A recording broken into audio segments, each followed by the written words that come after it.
O game! Kaya ka Maria, napuno ka sa grasya, ang Ginoo anaa kanimo. Bulahan ikaw sa mga babae nga tanan, bulahan marasab ang bunga sa tiyan mo nga si Jesus. Grabe, ano ba yan mga DDS? Lahat na lang ba kailangan natin i-fake para pamukha doon sa inyong mga subscriber, sa inyong mga tagasunod? O, sa buong Pilipinas, na madami pa din ang suporta ninyo, wala nang maniniwala dyan. No? Napakalabo na ho na paniwalaan yung mga DDS, mga kababayan, dahil tayo naman po, kitang-kita natin, no? At ramdam na ramdam natin na mas lalo pong lumalakas ang suporta kay Pangulong Bongbong Marcos, mga bossing. Isa na nga lang po dyan, mga kababayan Ang mga kakamping, isa po sa patunay kung bakit po mas lalong lumalakas ang suporta kay Pangulong Bongbong Marcos. Wala sila noon, ha? Wala sila noon. Dahil ako po naniniwala na yung mga kapatid natin, mga kaibigan natin na mga kakamping dyan, kung meron po silang susuportahan, hindi po yun yung mga DDS. Dahil sila po mismo suklam na suklam po sa dating Pangulong Duterte, mga kababayan. Nagulat ka ako kahapon nag-live si Jimmy Bondo. Kahapon ba yon? O nung isang araw. Sinasabi niya dito, madami po ang pupunta. Nandiyan yung INC. Ay, alam naman natin yon. Pero, siguro, hindi lahat, no? Hindi lahat ng miyembro ng Iglesia ni Cristo. Nandiyan daw yung Katoliko. Posible, no? Lalong-lalo na yung mga Katoliko na linggo-linggo nasa simbahan. Tapos, nakasuporta doon sa tatay nila na minura, si Lord, na ipinapanalangin nila kay Lord na sana daw ma-acquit na si dating Pangulong Duterte. Sana pauwiin na po ang dating Pangulong Duterte. Baka sabihin no, uy, minura ko niyan, paano ko tutulungan niyan? O diba? Hindi, kailangan ho kasi talaga masagot yung mga katanungan, mga bossing. Masagot kung totoo ba na talagang umabuso sa karapatang pantao ang dating Pangulong Duterte. Lahat yan bago makauwi ang dating Pangulo. Kung maa-acquit.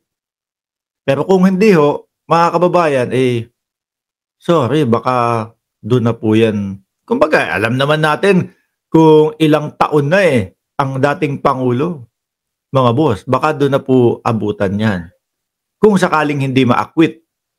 Ano po? So ngayon, sila, dahil nga po wala na yung mga dati nilang supporter, kagaya ko po, no? Ilang milyon kaya yung kagaya ko na dati sumusuporta sa kanila, tapos nung nag-umpisa na ang dating Pangulo na magsisigaw ng mga adik, bangag si Marcos, kung ano-ano na po yung ibinibintang nila sa Pangulo, hanapan mo ng ebidensya, walang maipakita. Milyon po yung kagaya ko na nakasuporta sa kanila. Pero ngayon po, hindi na. Tinabangan na po. Tinabangan na po sa kanila dahil po sa kaka-fake news, dahil po sa gawa ng mga bali-balita, pero wala namang katotohanan. Ngayon po, ano pinapakalat nilang fake news? Yung kay First Lady Liza Marcos naman. Kesyo daw ho nahuli sa Estados Unidos. Nakalagak daw po o nakahold sa Los Angeles, California, mga kababayan. Kung saan po nandoon si Maharlika. Papaniwalaan mo ba yung mga ganon? Hanapan mo ng ebidensya, wala. Ang ipapakita ka sa inyo yung labas ng building kung saan daw nakadetine ang First Lady. Labas ng building, ipakita mo na talagang nandoon talaga sa loob at nakaselda. Minsan nagbubuhol-buhol na din po yung mga fake news nila, yung mga sinasabi nila, sasabihin nila, oy, si Trump galit na galit kay Bongbong Marcos kasi ipinadala si dating Pangulong Duterte doon sa sa The Hague. Kasi isinuko sa ICC si dating Pangulong Duterte, kaya nagagalit si Trump. Mga bossing, tingnan nyo pagtapat-tapatin nyo at pagtugma-tugmain nyo yung mga pinagsasasabi nila. Galit si Trump. Nahuli si Trump. Nahuli si asawa ng presidente sa Estados Unidos. Presidente ng Estados Unidos si Trump. So galit nga daw si Trump kay Pangulong Bongbong Marcos. Di sana ang ginawa ni Trump, yung lagi kukuhong sinasabi, si Donald Trump inutusan yung mga yung mga press, lalo na huyang presidente yan, puntahan nyo kung saan nakahold si Lisa Marcos. Di ba? Tapos ipakalat nyo sa buong mundo, ibalita nyo, malaking balita yan. Upang sa ganon, mapahiya si Bongbong Marcos. Di ba mga kababayan? Wala tayong nakikita sa news na mga ganon. Di sana nandiyan na sa CNN, nasa BBC o nasa kung ano-anong malalaking NBC na mga balita. Bakit wala? Mahirap yung laban nitong mga ito, mga bossing. Yung pagpapakalat ng fake news. Pag yan ho, inimbestigahan, pag yan ho, talagang kunyari, kagaya na lang nung pagtawag sa kanila sa Kongreso, pumunta kayo dito, hali kayo, pag-usapan natin itong mga vlog ninyo, pag-usapan natin itong mga fake news. Siyempre, nandiyan po yung, paano mo nasabi?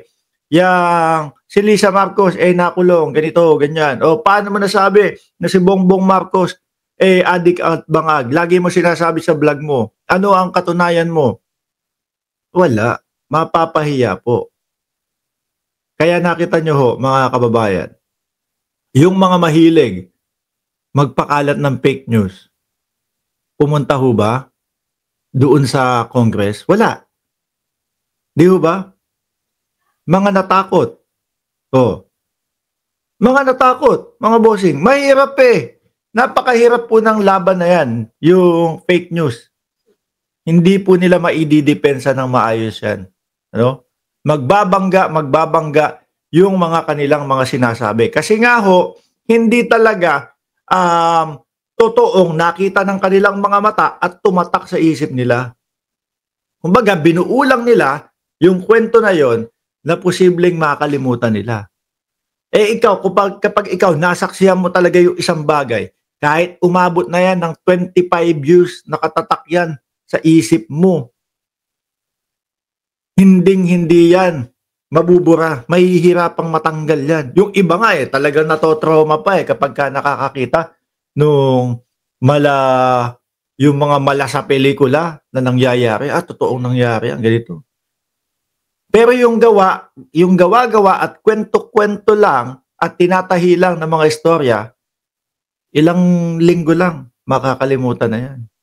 Ito naman, ang tirada naman nila ngayon, mga bossing, madaming pumupunta sa mga rally nila. Pero ang katotohanan, sila-sila lang ho, mga kababayan.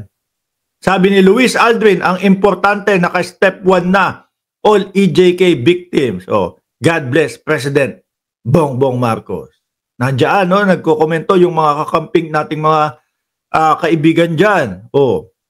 Di nila pwedeng kontrolin media ng US. Ano sila? May-ari ng US? Sabi ni Orion Carr. Yun yung pinapakalat kasi ni Lila Maharlika. Ayan, wala, kontrolado nila yung mga malalaking kumpanya. Ano yun? Ano ang Pilipinas?